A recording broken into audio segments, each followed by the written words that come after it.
Hi all, welcome to competitive cracker. എൻ്റെ പേര് റബിഹത്ത്.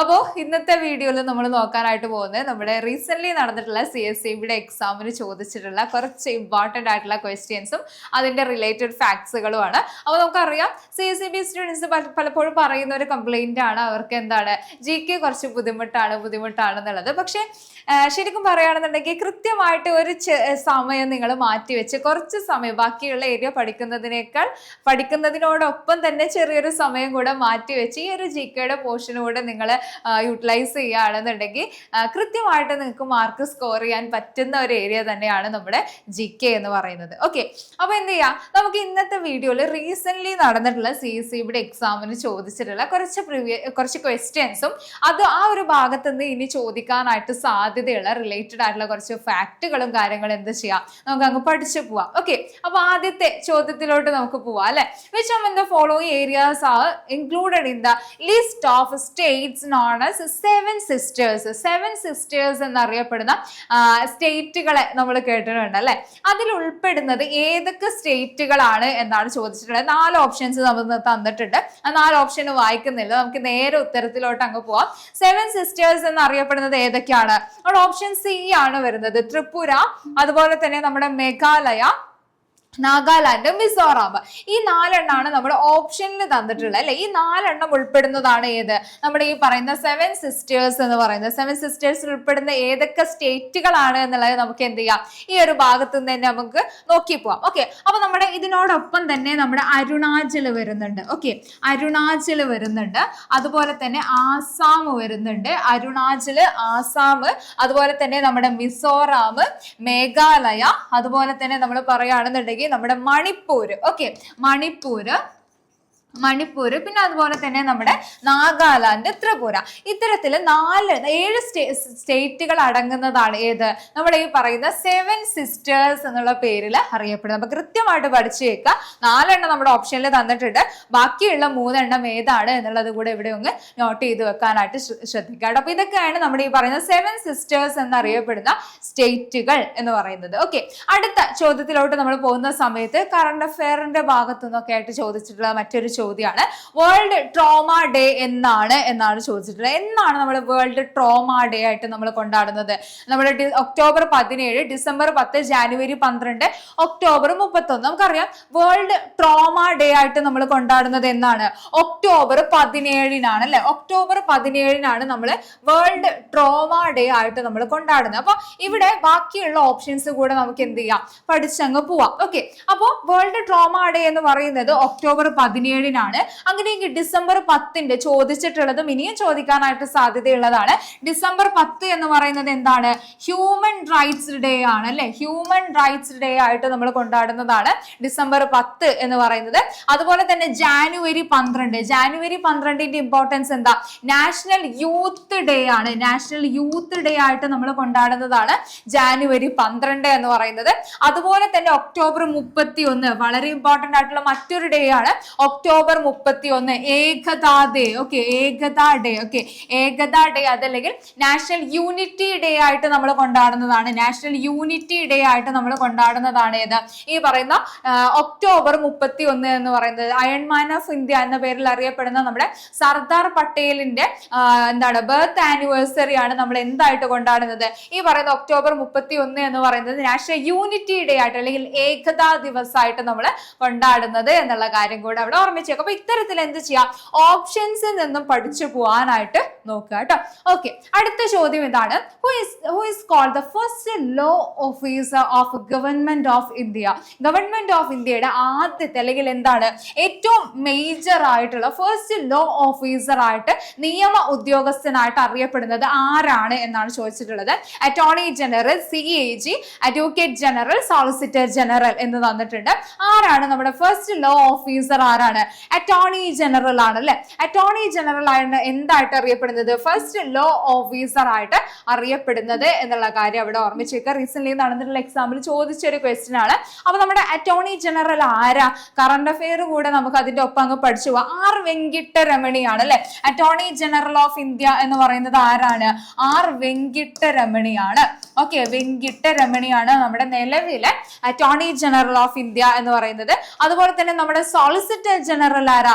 Solicitor general ആയിട്ട് നിലവിലുള്ള വ്യക്തിയാണ് നമ്മുടെ തുഷാർ മെഹ്ത്ത. ഓക്കെ, തുഷാർ മെഹ്ത്ത എന്നുള്ള കാര്യം കൂടെ അവിടെ ഒന്ന് നോട്ട് ചെയ്ത് വെക്കുക കേട്ടോ. തുഷാർ മെഹ്ത്തയാണ് നമ്മുടെ നിലവിലെ സോളിസിറ്റർ ജനറൽ എന്ന് പറയുമ്പോൾ ഓപ്ഷനിൽ നിന്ന് പഠിച്ചു പോവുക എന്നുള്ളതാണ് ഞാൻ എപ്പോഴും പറയുന്ന കാര്യം. ഒരു ക്വസ്റ്റ്യൻ നമ്മൾ കാണുമ്പോൾ അതിന്റെ റിലേറ്റഡ് ആയിട്ടുള്ള ഫാക്ടുകൾ പഠിക്കാനുള്ള ഏറ്റവും നല്ല വഴി എന്ന് പറയുന്നത് ബാക്കിയുള്ള ഓപ്ഷൻസിൽ എന്താ തന്നിട്ടുള്ളത് നോക്കുക, അത് പഠിച്ചങ്ങ് പോവുക കേട്ടോ. ഓക്കെ, അടുത്തതായിട്ട് ഗോൾഡൻ റവല്യൂഷൻ എന്ന് പറയുന്നത് എന്തുമായി റിലേറ്റഡ് ആണ് എന്നുള്ളതാണ്. റവല്യൂഷൻസ് എന്ന് പറയുന്നത്, അതായത് നമ്മുടെ ബാക്കിയുള്ള റവല്യൂഷൻസിന്റെ ഹിസ്റ്ററിയുടെ ഭാഗത്ത് നിന്ന് നമ്മൾ പറയുന്ന ബാക്കിയുള്ള revolution, French revolution, Russian revolution, American എന്നൊക്കെ പറഞ്ഞുകൊണ്ടുള്ള റവല്യൂഷൻസ് അല്ലാതെ എക്കണോമിക്സിന്റെ ഭാഗത്തു നിന്ന് വരുമ്പോൾ ഒരു പ്രധാനപ്പെട്ട റവല്യൂഷൻ ആണ് ഗോൾഡൻ റവല്യൂഷൻ എന്ന് പറയുന്നത്. എന്തുമായി ബന്ധപ്പെട്ടതാണ്? നമുക്കറിയാം ഗോൾഡൻ റവല്യൂഷൻ എന്ന് പറയുന്നത് ഹോർട്ടികൾച്ചറുമായി ബന്ധപ്പെട്ട് കൊണ്ടുവരുന്ന റവല്യൂഷൻ ആണ് ഏത്? നമ്മുടെ ഈ പറയുന്ന ഗോൾഡൻ റവല്യൂഷൻ എന്ന് പറയുന്നത്. ഗ്രീൻ റവല്യൂഷൻ നമുക്കറിയാം നമ്മുടെ അഗ്രികൾച്ചറുമായി ബന്ധപ്പെട്ടുകൊണ്ടാണല്ലോ വരുന്നത്. ഗ്രീൻ റവല്യൂഷൻ അഗ്രികൾച്ചറുമായി ബന്ധപ്പെട്ടുകൊണ്ട് വരുന്നുണ്ട്. അതുപോലെ തന്നെ നമ്മുടെ ഏറ്റവും പ്രധാനപ്പെട്ട മറ്റൊരു റവല്യൂഷനായി ചോദിച്ചുള്ള ബ്ലൂ റവല്യൂഷൻ എന്ന് പറയുന്നത്. ബ്ലൂ റവല്യൂഷൻ എന്ന് പറയുന്നത് എന്തുമായി ബന്ധപ്പെട്ടതാണ്? നമ്മുടെ ഈ പറയുന്ന ഫിഷുമായി ബന്ധപ്പെട്ടുകൊണ്ട്, മത്സ്യബന്ധനവും കാര്യങ്ങളുമായൊക്കെ ബന്ധപ്പെട്ടുകൊണ്ട് വരുന്ന മറ്റൊരു റവല്യൂഷൻ ആണ് ഏത്? ഈ പറയുന്ന ബ്ലൂ റവല്യൂഷൻ എന്ന് പറയുന്നത്. അപ്പൊ ഇത്തരത്തിലുള്ള റവല്യൂഷൻസ് എന്ന് പറയുന്നത് ചോദിച്ചിട്ടുള്ളതാണ്.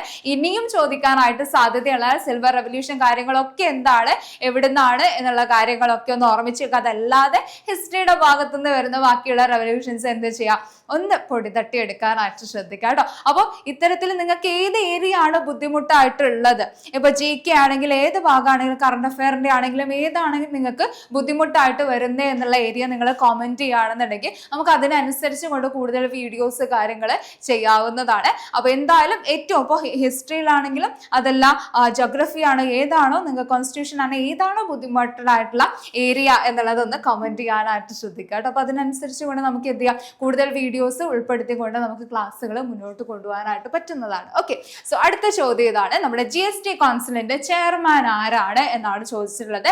GST കൗൺസിലിന്റെ ചെയർമാൻ ആരാണ് എപ്പോഴും വരുന്നത്? നമ്മുടെ യൂണിയൻ ഫൈനാൻസ് മിനിസ്റ്റർ ആണ് അല്ലെ. യൂണിയൻ ഫൈനാൻസ് മിനിസ്റ്റർ ആണ് GST കൗൺസിലിന്റെ ചെയർമാൻ ആയിട്ട് വരുന്നത്. അപ്പൊ നിലവിൽ നമ്മൾ നോക്കുകയാണെന്നുണ്ടെങ്കിൽ ആരാണ്? നമ്മുടെ നിർമ്മല സീതാരാമൻ ആണ്. നിർമ്മല സീതാരാമൻ ആണ് നമ്മുടെ GST കൗൺസിലിന്റെ ചെയർമാൻ എന്ന് പറയുന്നത്. യൂണിയൻ ഫൈനാൻസ് മിനിസ്റ്റർ ആണ് വരുന്നത്. ഓക്കെ, അപ്പൊ എന്നാ GST നമ്മൾ നിലവിൽ വരുന്നത്? GST നിലവിൽ വരുന്നത് നമുക്കറിയാം 2017 അല്ലെ. 2017 GST നിലവിൽ വരുന്നതായിട്ട് നമുക്ക് കാണാൻ പറ്റുന്നത്. ആസാമിലാണ്. ആസാമിലാണ് ആദ്യമായിട്ട് GST നിലവിൽ വരുന്നതായിട്ട് നമുക്ക് കാണാൻ പറ്റുന്നത്. ഓക്കെ, ഫ്രാൻസിലാണ് ആദ്യമായിട്ട് ഈ ഒരു സിസ്റ്റം വന്നിട്ടുണ്ടായിരുന്നത്. നമ്മൾ അഡോപ്റ്റ് ചെയ്തിട്ടുള്ളത് എവിടുന്ന? കനേഡിയൻ മോഡലാണ് നമ്മൾ GSTയുടെ ആ ഒരു മോഡൽ നമ്മൾ എടുത്തിട്ടുള്ളത്. ഇന്ത്യൻ കോൺസ്റ്റിറ്റ്യൂഷൻ ഇന്ത്യ അഡോപ്റ്റ് ചെയ്തിട്ടുള്ളത്. ഈ ഒരു 2017 ഈ ഒരു GST എന്ന് പറയുന്നത് ആദ്യമായിട്ട് നിലവിൽ വരുന്ന സ്റ്റേറ്റ് എന്ന് പറയുന്നത് ഏതാണ്? ആസാമാണ് എന്നുള്ള കാര്യം കൂടെ അവിടെ ഓർമ്മിച്ച് വെക്കാനായിട്ട് ശ്രദ്ധിക്കുക. അതുപോലെ തന്നെ മറ്റൊരു ഇമ്പോർട്ടന്റ് ആയിട്ടുള്ള കാര്യമാണ് ഏത് അമെൻമെന്റ് ആണ്, ഏത് ഭേദഗതിയാണ് നമ്മുടെ ഈ പറയുന്ന GSTയുമായി ബന്ധപ്പെട്ടുകൊണ്ട് വരുന്നത് എന്നുള്ളത്. 101ാമത് അല്ലെ, 101ാമത് കോൺസ്റ്റിറ്റ്യൂഷൻ അമെൻമെന്റ് ആണ് നമ്മുടെ GSTയുമായി ബന്ധപ്പെട്ടുകൊണ്ട് വരുന്നത് എന്നുള്ള കാര്യം കൂടെ അവിടെ ഒന്ന് ഓർമ്മിച്ച് വെക്കുക കേട്ടോ. ഓക്കെ, അതുപോലെ തന്നെ നമ്മുടെ പ്രധാനപ്പെട്ട മറ്റൊരു കാര്യമാണ് റീസെന്റ് നടന്നിട്ടുള്ള നമ്മുടെ GST പരിഷ്കാരങ്ങളുമായി ബന്ധപ്പെട്ടുകൊണ്ടുള്ള കാര്യങ്ങൾ. GST പരിഷ്കാരങ്ങൾ നിലവിൽ വന്നത് സെപ്റ്റംബർ 2025 നമ്മുടെ ഈ പറയുന്ന GSTയുടെ പുതിയ പരിഷ്കാരങ്ങൾ നിലവിൽ വരുന്നതായിട്ട് കാണാൻ പറ്റുന്നത്. അത് പ്രകാരം നാല് സ്ലാബുകളാണ് അല്ലെ, 4 സ്ലാബുകളാണ് നമുക്ക് നിലവിൽ ഇപ്പൊ GSTയിൽ കാണാനായിട്ട് പറ്റുന്നത്. ഏതൊക്കെയാ അത്? 0, ഓക്കെ, 0%, 5%, 18%, അതുപോലെ തന്നെ 14% എന്നടങ്ങുന്ന 4 സ്ലാബുകളാണ് നമുക്ക് ഈ പറയുന്ന GSTയിൽ നിലവിൽ കാണാനായിട്ട് പറ്റുന്നത്. അപ്പൊ പുതിയ പരിഷ്കരിച്ച സ്ലാബുകൾ, GSTയുടെ പുതിയ പരിഷ്കരിച്ച സ്ലാബുകൾ എന്ന് പറയുന്നത് ഈ 4 എണ്ണമാണ് എന്നുള്ള കാര്യം കൂടെ അവിടെ ഒന്ന് ഓർമ്മിച്ച് വെക്കാനായിട്ട് ശ്രദ്ധിക്കുക കേട്ടോ. ഓക്കെ, ഇതൊക്കെ നമുക്ക് കറണ്ട് അഫയറിന്റെ ഭാഗത്ത് വരുന്നതാണെങ്കിൽ പോലും എന്ത് ചെയ്യാം, ക്വസ്റ്റ്യൻ കാണുമ്പോൾ നമ്മൾ അതുമായി ബന്ധപ്പെട്ടുകൊണ്ടുള്ള കറണ്ട് അഫയേഴ്സും GKയും കാര്യങ്ങളും ഒക്കെ അങ്ങ് പഠിച്ചു പോവാം. ഓക്കെ, അടുത്ത ക്വസ്റ്റ്യൻ ഇതാണ്. നമ്മുടെ വൺ അറേഞ്ച്ഡ് മർഡർ എന്ന് പറയുന്ന ബുക്കിന്റെ ഓതർ ആരാണ് എന്നുള്ളതാണ് ചോദിച്ചിട്ടുള്ളത്. നമ്മൾ പിക്ചറിൽ തന്നെ തന്നിട്ടുണ്ട് അല്ലെ. ഏറ്റവും ഇമ്പോർട്ടന്റ് ആയിട്ടുള്ള ഒരു ബുക്കാണ് ചേതൻ ഭഗത്തിന്റെ ഏറ്റവും പ്രധാനപ്പെട്ട ഒരു ബുക്കാണ് ഇത് വൺ അറേഞ്ച്ഡ് മർഡർ എന്ന് പറയുന്നത്. ഓർമ്മിച്ചു വെക്കുക കേട്ടോ. ഓക്കെ, അതുപോലെ തന്നെ നമ്മുടെ അരുന്ധതി റോയുടെ റീസെന്റ് പബ്ലിഷ് ചെയ്തിട്ടുള്ള ഒരു ബുക്ക് കൂടി ഉണ്ടായിരുന്നു. അവരുടെ ഒരു മെമോയർ ആണ് എന്താണ് Mother Mary comes to me എന്ന് പറയുന്നത്. Mother Mary comes to me എന്ന് പറയുന്നത് ആരുടെ മെമോയർ ആണ് എന്ന് ചോദിച്ചാൽ അത് അരുന്ധതി റോയുടെ ആണ് എന്നുള്ള കാര്യം കൂടെ അവിടെ ഓർമ്മിക്കുക. ചോദിക്കാനായിട്ട് സാധ്യതയുള്ളതാണ്, കാരണം റീസെന്റ് ഇറങ്ങിയിട്ടുള്ള ഒരു ബുക്കാണ് കേട്ടോ. ഓക്കെ, അടുത്തത് വിക്ടറി സിറ്റി, മറ്റൊരു ബുക്കാണ്. ഇതെല്ലാം ചോദിച്ചിട്ടുള്ളതാണ്. പിക്ചർ തന്നെ നിങ്ങൾ നോക്കുക. സൽമാൻ റുഷ്ദിയുടെ അല്ലെ, സൽമാൻ റുഷ്ദിയുടെ ഒരു പ്രധാനപ്പെട്ട വർക്കാണ് നമ്മുടെ വിക്ടറി സിറ്റി എന്ന് പറയുന്നത്. വിക്ടറി സിറ്റി എന്ന് പറയുന്നത് ആരുടെയാണ്? സൽമാൻ റുഷ്ദിയുടെ ആണ് എന്നുള്ളത് ഓർമ്മിച്ച് വെക്കുക. അപ്പോൾ നേരത്തെ കണ്ടോ, നേരത്തെ നമ്മൾ ഓപ്ഷൻ നോക്കിയ സമയത്ത് അവിടെ നമ്മുടെ റിസ്കിൻ ബോർഡും അതുപോലെ തന്നെ ടാഗോറും അവരുടെയൊക്കെ പ്രധാനപ്പെട്ട വർക്കുകൾ കാര്യങ്ങൾ നോട്ട് ചെയ്ത് വെക്കുക. അതുപോലെ തന്നെ വിക്ടർ സിറ്റി എന്ന് പറയുമ്പോൾ നമ്മുടെ മലാല യൂസഫ്സായിയുടെ ബാക്കിയുള്ള ഓപ്ഷൻസുമായി ബന്ധപ്പെട്ടുകൊണ്ടുള്ള സൽമാൻ റുഷ്ദിയുടെ ഒക്കെ പ്രധാനപ്പെട്ട വർക്കുകളൊന്ന് കവർ ചെയ്ത് പോകാനായിട്ട് നോക്കുക കേട്ടോ. ഓക്കെ, അടുത്ത ചോദ്യം ഏതാണ്? Who was the ruler of Travancore when temple entry proclamation was made? നമ്മുടെ ടെമ്പിൾ എൻട്രി പ്രൊക്ലമേഷൻ നടത്തിയ സമയത്ത് ട്രാവൻകൂറിന്റെ റൂളർ ആയിട്ടുണ്ടായിരുന്നത് ആരാണ് എന്നുള്ളതാണ്. വളരെ ഈസി ആയിട്ട് പക്ഷെ പലതവണയായിട്ട് ചോദിച്ചിട്ടുള്ളതുമായിട്ടുള്ള ഒരു ക്വസ്റ്റ്യൻ ആണ് ഏത്? നമ്മുടെ ഈ പറയുന്ന ടെമ്പിൾ എൻട്രി പ്രൊക്ലമേഷനുമായി ബന്ധപ്പെട്ടുകൊണ്ടുള്ളത് ചിത്തിര തിരുനാൾ ബാലരാമവർമ്മയാണ് അല്ലെ. ചിത്തിര തിരുനാൾ ബാലരാമവർമ്മയാണ് നമ്മുടെ ടെമ്പിൾ എൻട്രി പ്രൊക്ലമേഷൻ നടത്തിയിട്ടുണ്ടായിരുന്ന ട്രാവൻകൂർ റൂളർ എന്നുള്ള കാര്യം അവിടെ പഠിച്ചു വെക്കുക. ഓക്കെ, അപ്പോൾ ടെമ്പിൾ എൻട്രിയുമായി ബന്ധപ്പെട്ട് ഓർമ്മിച്ച് വെക്കുക. ചോദിച്ചിട്ടുള്ളതാണ്. ചിത്തിര തിരുനാൾ ബാലരാമവർമ്മയാണ് എന്ത് ചെയ്യുന്നത്? ടെമ്പിൾ എൻട്രി പ്രൊക്ലമേഷൻ നടത്തുന്നതായിട്ട് നമുക്ക് കാണാൻ പറ്റുന്നത്. വർഷം നോട്ട് ചെയ്യണേ. 1936 നവംബർ 12 ടെമ്പിൾ എൻട്രി പ്രൊക്ലമേഷൻ നടക്കുന്നതായിട്ട് നമുക്ക് കാണാൻ പറ്റുന്നത്. ഓക്കെ, സോ അടുത്ത ചോദ്യത്തിലോട്ട് നമുക്ക് പോവാം. നമ്മുടെ റിനൈസൻസുമായി ബന്ധപ്പെട്ട്, റിനൈസൻസ് എന്ന് പറയുന്നത് അത്യാവശ്യം ക്വസ്റ്റ്യൻസ് വരുന്ന ഒരു ഏരിയ ആണ്. അത് കേരള റിനൈസൻസ് ആണെങ്കിലും അതല്ല ഇന്ത്യൻ റിനൈസൻസ് ആണെങ്കിലും ക്വസ്റ്റ്യൻ വരുന്നതാണ്. അപ്പൊ അതില് പ്രധാനപ്പെട്ട വ്യക്തികൾ, റിനൈസൻസ് ലീഡേഴ്സ് കാര്യങ്ങൾ ആരൊക്കെയാണ് എന്നുള്ളതും എന്തായാലും പഠിച്ചു വെക്കണം കേട്ടോ. ഏതായാലും ഒരു ബേസിക് ക്വസ്റ്റ്യൻ ആണ്, വളരെ സിമ്പിൾ ആയിട്ടുള്ള ഒരു ക്വസ്റ്റ്യൻ ആണ്. ഇന്ത്യൻ റിനൈസൻസിന്റെ ഫാദർ ആയിട്ട് അറിയപ്പെടുന്നത് ആരാണ് എന്നുള്ളതാണ്. സ്വാമി വിവേകാനന്ദ, രാജാറാം മോഹൻ റായ്, അംബേദ്കർ, രവീന്ദ്രനാഥ് ടാഗോർ. നമുക്കറിയാം നമ്മുടെ രാജാറാം മോഹൻ റായ് അല്ലെ. രാജാറാം മോഹൻ റായ് ആണ് ഇന്ത്യൻ റിനൈസൻസിന്റെ ഫാദർ ആയിട്ട് അറിയപ്പെടുന്നത്. രാജാറാം മോഹൻ റായിനെ തന്നെ നമ്മൾ പറയുമ്പോൾ അത്യാവശ്യം കാര്യങ്ങൾ നമുക്ക് പറഞ്ഞു പോവാനുള്ള ഒരു വ്യക്തിയാണ് നമ്മുടെ രാജാറാം മോഹൻ റായ് എന്ന് പറയുന്നത്. ആത്മീയ സഭ, ഓക്കെ, ആത്മീയ സഭ പോലുള്ള സഭ ഫൗണ്ട് ചെയ്യുന്നുണ്ട്. അതുപോലെ തന്നെ നമ്മുടെ ഈ പറയുന്ന എന്താണ് ബ്രഹ്മസമാജ് അല്ലെ, ബ്രഹ്മസമാജിന്റെ ഫൗണ്ടർ ആയിട്ട് ഇതൊക്കെ ചോദിച്ചിട്ടുള്ള കാര്യങ്ങളാണ്. ബ്രഹ്മസമാജിന്റെ ഫൗണ്ടർ ആയിട്ട് അറിയപ്പെടുന്ന വ്യക്തിയാണ്. അതുപോലെ തന്നെ ഇദ്ദേഹത്തിന്റെ ഏറ്റവും പ്രധാനപ്പെട്ട 1-2 വർക്കുകൾ വരുന്നുണ്ട്. അതിലൊന്നാണ് നമ്മുടെ പേഴ്സൺസ് ഓഫ് ജീസസ് എന്ന് പറയുന്നത്, ജീസസിന്റെ കൽപ്പനകൾ എന്ന് പറയുന്ന ഒരു വർക്ക് വരുന്നുണ്ട്. അതുപോലെ തന്നെ നമ്മുടെ ഈ പറയുന്ന എന്താണ് മോണോതീസം, അതല്ലെങ്കിൽ ഏകദൈവാരാധനക്ക് വളരെയധികം പ്രാധാന്യം കൊടുത്തിട്ടുണ്ടായിരുന്ന ഒരു റിനൈസൻസ് ലീഡർ കൂടിയായിരുന്നു നമ്മുടെ രാജാറാം മോഹൻ റായ് എന്ന് പറയുന്നത്. അതുപോലെ തന്നെ നമ്മുടെ പറയുന്ന സതി പോലുള്ള പ്രാക്ടീസുകളേന എന്താണ് കർട്ടയിൽ ചെയ്യുന്നതിനായിട്ട്, അതിനെ അബോളിഷ് ചെയ്യുന്നതിനായിട്ട് വളരെയധികം പ്രയത്നിച്ചിട്ടുണ്ടായിരുന്നു. അതിന്റെ ഭാഗമായിട്ടാണ് എന്ത് ചെയ്യുന്നത്? നമ്മുടെ സതി പോലുള്ള ദുരാചാരങ്ങൾ 1829 കാലഘട്ടങ്ങളിലായിട്ട് വില്യം ബെന്റിക് എന്ത് ചെയ്യുന്നത്? അത് പ്രൊഹിബിറ്റ് ചെയ്യുന്ന അല്ലെങ്കിൽ അത് അബോളിഷ് ചെയ്യുന്നതായിട്ട് നമുക്ക് കാണാനായിട്ട് പറ്റുന്നത് എന്നുള്ളതാണ്. ഓക്കെ, അപ്പൊ അത്രയും കാര്യങ്ങൾ എന്ത് ചെയ്യുക? നമ്മുടെ ഓരോ റിനൈസൻസ് ലീഡേഴ്സുമായി ബന്ധപ്പെട്ടുകൊണ്ട് വരുന്ന പ്രധാനപ്പെട്ട ഫാക്ടുകളോ കാര്യങ്ങളോ ഒക്കെ പഠിച്ചു വെക്കുക. നിങ്ങൾക്ക് അതുമായി ബന്ധപ്പെട്ട് സെപ്പറേറ്റ് വീഡിയോസ്, ഇപ്പോൾ ഇന്ത്യൻ റിനൈസൻസ് ലീഡേഴ്സ് ആണെങ്കിലും കേരള റിനൈസൻസ് ലീഡേഴ്സ് ആണെങ്കിലും ബന്ധപ്പെട്ടുകൊണ്ട് സെപ്പറേറ്റ് ആയിട്ടുള്ള വീഡിയോസ് കാര്യങ്ങൾ വേണമെന്നുണ്ടെങ്കിൽ നിങ്ങൾ എന്തായാലും അത് കമന്റ് ചെയ്യാനായിട്ടും പറയാം കേട്ടോ. ഓക്കെ, കമന്റ് ചെയ്യാനായിട്ട് ശ്രദ്ധിക്കുക. ഓക്കെ, സോ അടുത്ത ചോദ്യം ഇതാണ്. GSTയുമായി ബന്ധപ്പെട്ട മറ്റൊരു ക്വസ്റ്റ്യൻ ആണ്. GST എന്നാണ്, ഏത് വർഷമാണ് ഇംപ്ലിമെന്റ് ചെയ്തത് എന്നുള്ളതാണ്. നേരത്തെ GST കൗൺസിലിന്റെ ചെയർമാനെ പറഞ്ഞ സമയത്ത് പറഞ്ഞു പോയൊരു ചോദ്യമാണ്. ഏതാണ്? 2017 എന്നല്ലേ. 2017 എന്ത് വരുന്നത്? നമ്മുടെ GST എന്ന് പറയുന്നത് ആദ്യമായിട്ട് ഇംപ്ലിമെന്റ് ചെയ്യുന്നതായിട്ട് നമുക്ക് കാണാൻ പറ്റുന്നത്. ഓക്കെ, അപ്പോൾ അത്തരത്തിലുള്ള ക്വസ്റ്റ്യൻസ് നമുക്ക് ചോദിക്കുന്നുണ്ട്. റിപ്പീറ്റഡ് ആയിട്ട് തന്നെ ചോദിച്ചു വരുന്ന ഏരിയാസ് ആണ്. GST എല്ലാം ഇമ്പോർട്ടന്റ് ആയിട്ട് വരുന്നതാണ്. റിനൈസൻസ് ലീഡേഴ്സ് എന്ന് പറയുന്നത് പറയുന്നത് നമുക്ക് ഇമ്പോർട്ടന്റ് ആയിട്ട് വരുന്ന മറ്റൊരു ഏരിയ ആണ് കേട്ടോ. അടുത്തത് ഒഫീഷ്യൽ ലാംഗ്വേജസ് ഓഫ് യുഎന്നുമായി ബന്ധപ്പെട്ടുകൊണ്ടുള്ള ക്വസ്റ്റ്യൻ. നമുക്കറിയാം കൃത്യമായിട്ടുള്ള ഒരു സിലബസ് കാര്യങ്ങൾ നമുക്ക് പ്രൊവൈഡ് ചെയ്തിട്ടുണ്ട്. ആ ഭാഗത്തുള്ള ക്വസ്റ്റ്യൻസ് തന്നെയാണ് നമുക്ക് കാണാൻ പറ്റുന്നത്. UNO എന്ന് പറയുന്നത് ഒരു പ്രധാന ഏരിയ ആണ്, ചോദിക്കാറുള്ള റിപ്പീറ്റഡ് ആയിട്ട് ക്വസ്റ്റ്യൻസ് വരുന്ന UN-ന്റെ ഇപ്പൊ നിലവിലുള്ള കാര്യങ്ങളുമായി ബന്ധപ്പെട്ടുകൊണ്ടും അതുപോലെ തന്നെ UN-ലെ ഈ പറയുന്ന പെർമനന്റ് മെമ്പേഴ്സുമായി ബന്ധപ്പെട്ടുകൊണ്ടുള്ള കാര്യങ്ങളും അതിന്റെ ഒഫീഷ്യൽ ലാംഗ്വേജസുമായി ബന്ധപ്പെട്ടുകൊണ്ടുള്ള കാര്യങ്ങളൊക്കെ ക്വസ്റ്റ്യൻസ് വരാറുണ്ട്. സോ ഇവിടെ ചോദിച്ചിട്ടുള്ളത് ഒഫീഷ്യൽ ലാംഗ്വേജസ് ഓഫ് UN ഏതൊക്കെയാണ് എന്നുള്ളതാണ്. ഏതാണ്? ഓപ്ഷൻ സി ആണ് അല്ലെ, അറബിക്, ചൈനീസ്, അതുപോലെ തന്നെ ഇംഗ്ലീഷ്, ഫ്രഞ്ച്, റഷ്യ, പിന്നെ അതുപോലെ തന്നെ നമ്മുടെ സ്പാനിഷ്. ഇത്ര എണ്ണമാണ് നമ്മുടെ ഈ പറയുന്ന ഈ 6 എണ്ണമാണ് നമ്മുടെ UN-ന്റെ ഒഫീഷ്യൽ ലാംഗ്വേജസ് ആയിട്ട് വരുന്നത്. ഇതിനെപ്പോഴും നമ്മൾ യൂസ് ചെയ്യുന്ന ഒരു കോഡ് കൂടെ ഉണ്ട്. ഏതാണ്? ഫ്രസ്ക. ഓക്കെ, ഫ്രസ്ക എന്ന് പറയുന്ന ഒരു കോഡ് ഉണ്ട്. ആ കോഡ് നിങ്ങളൊന്ന് ഓർമ്മിച്ച് വെച്ചാൽ മതി. ഈ പറയുന്ന ഏതൊക്കെയാണ് ഒഫീഷ്യൽ ലാംഗ്വേജസ് എന്നുള്ളത് പലപ്പോഴായിട്ട് ചോദിച്ചിട്ടുള്ളതാണ്, ഇനിയും ചോദിക്കാം. ഇൻക്ലൂഡഡ് ആയിട്ടുള്ളത് ഏതാണ്, ആവാത്തത് ഏതാണ് എന്നുള്ള രീതിയിൽ ചോദിക്കാം.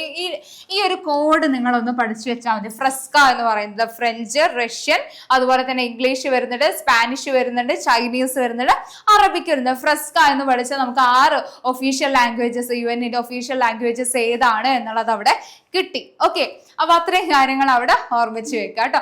അടുത്തത് നമ്മുടെ ഭൂദാൻ മൂവ്മെന്റുമായി ബന്ധപ്പെട്ട ഒരു ക്വസ്റ്റ്യൻ ആണ്.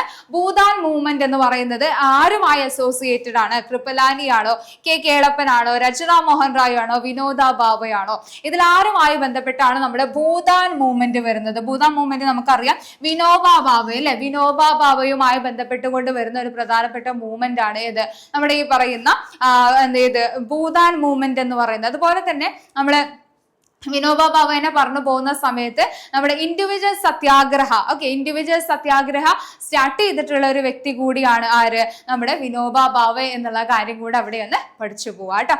സോ അടുത്ത ചോദ്യം എന്താണ്? നമ്മുടെ കല്ലുമാല സമരം അല്ലെ, കല്ലുമാല സമരവുമായി ബന്ധപ്പെട്ട ഒരു ക്വസ്റ്റ്യൻ ആണ്. വളരെ ബേസിക് ആയിട്ടുള്ള ഒരു ക്വസ്റ്റ്യൻ ആണ്. അതിന്റെ ലീഡർ ആരാണ് എന്നാണ് ചോദിച്ചിട്ടുള്ളത്. നമുക്കറിയാം കല്ലുമാല സമരം എന്ന് പറയുന്നത് നമ്മുടെ അയ്യങ്കാളിയുമായി ബന്ധപ്പെട്ടുകൊണ്ട് വരുന്ന ഒരു പ്രധാന പ്രൊട്ടസ്റ്റ് ആണ് ഇത്, നമ്മുടെ കല്ലുമാല സമരം എന്ന് പറയുന്നത്. അപ്പൊ ഇത്തരത്തിലുള്ള മൂവ്മെന്റുകൾ, ഇത്തരത്തിലുള്ള പ്രൊട്ടസ്റ്റുകൾ കാര്യങ്ങൾ പഠിക്കുമ്പോൾ അതിന്റെ വർഷം കൂടെ അവിടെ ഒന്ന് നോട്ട് ചെയ്ത് വെക്കാൻ ശ്രദ്ധിക്കുക. 1915 നമ്മുടെ കല്ലുമാല സമരം നടക്കുന്നത്.